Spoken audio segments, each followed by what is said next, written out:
अभी शिकायतें प्राप्त हुई है, भी पत्रकार बंधु लोग भी मिले हैं तो उनके द्वारा भी ये शिकायतें बताई गई है। पूर्व में भी हम लोगों को जब भी रिपोर्ट्स आती है हम अपनी टीम भेजते रहते हैं, कोशिश करते हैं कि हम ये इस चीज को रोक पाएं। आपको भविष्य में भी अगर कोई और शिकायतें मिलती है तो हम तक भेजें, हम अपनी टीम को भेजने की कोशिश करेंगे, इसको रोकने की कोशिश करेंगे। आम लोगों से भी अपील है कि ये हमारी धरती के संसाधन है और हमारे संसाधनों की रक्षा की जिम्मेदारी सभी लोगों की होती है। जो लोग कर रहे हैं उनसे भी अपील है कि भाई ये रेगुलेटेड मिनरल्स हैं और हमारे यहाँ कंस्ट्रक्शन में इनकी आवश्यकता होती है, तो नियम कानून के अनुरूप ही उनका इस्तेमाल किया जाए ताकि अननेसेसरीली हम लोगों को प्रकरण बनाने की भी आवश्यकता न हो, क्योंकि सबके सहयोग से विकास के लिए इस तरीके के एलिमेंट्स की आवश्यकता होती है, चाहे सड़क हो चाहे बिल्डिंग्स हो। तो लीगली हम लोग रेत का उपयोग करें, रेत निकाली गई लीगली जो निकाली गई उसका उपयोग करें और लीगल तरीके से करें। और यदि टीम आती है जांच करने के लिए तो उनको भी सहयोग करते हुए हमारी टीमों को जांच में सहयोग दें, ताकि उनके ऊपर भी कई बार इंसिडेंट्स की घटनाएं हो जाती है, वो स्थिति भी निर्मित हो, क्योंकि आप और हम सब मिलकर अपने विकास के लिए कार्य। शिकायतें आ रही हमारे यहाँ भी, जैसे कल भी मेरे यहाँ 3-4 केसेस बने थे, एग्जैक्टली केवलारी के नहीं थे, वो अन्य क्षेत्रों के भी हो सकते हैं।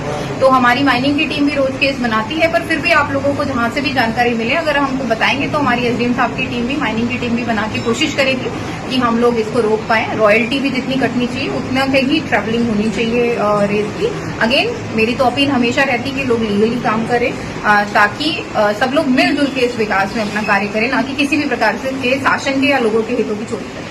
केवलारी लोकल की आप बात कर रहे हैं, नगर परिषद, ठीक है। केवलारी नगर परिषद के लिए तो हम अभी जो सीएमओ साहब के साथ एक मीटिंग, अब क्योंकि मैं इस क्षेत्र में हुई तो तत्काल ही हम लोग कर लेते हैं और देखते हैं कि उस स्थिति को कैसे सुधारा जाए।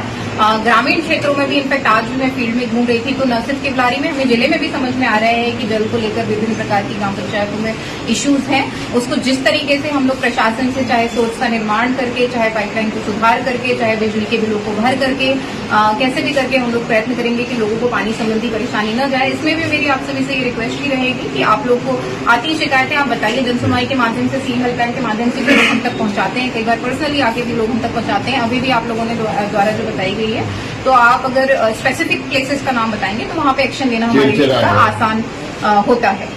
सेकेंडली इसमें क्योंकि आपके द्वारा पूछा गया तो मैं फिर कहूंगी कि जल संवर्धन हमारी आपकी सबकी एक साथ जिम्मेदारी है और धरती माता के अंदर जितना जल है वो उतना ही है, तो इसको आगामी बारिश में हम संयोजित सुरक्षित कर पाएं, इसलिए तालाबों का निर्माण करें, तालाबों की जमीन पे अतिक्रमण न करें, अननेसेसरीली बोर न करें। आप सभी को पता है कि हमारे जिले में बोर पे प्रतिबंध लगा हुआ है, तो कृपया करके अननेसेसरी इलीगल तरीके से बोर न करें। यदि बहुत आवश्यक है तो एसडीएम की परमिशन लेकर ही बोर करें और जल संवर्धन में जल का दुरुपयोग न करें और अपना सहयोग दें। यही मेरी आप लोगों से भी अपील।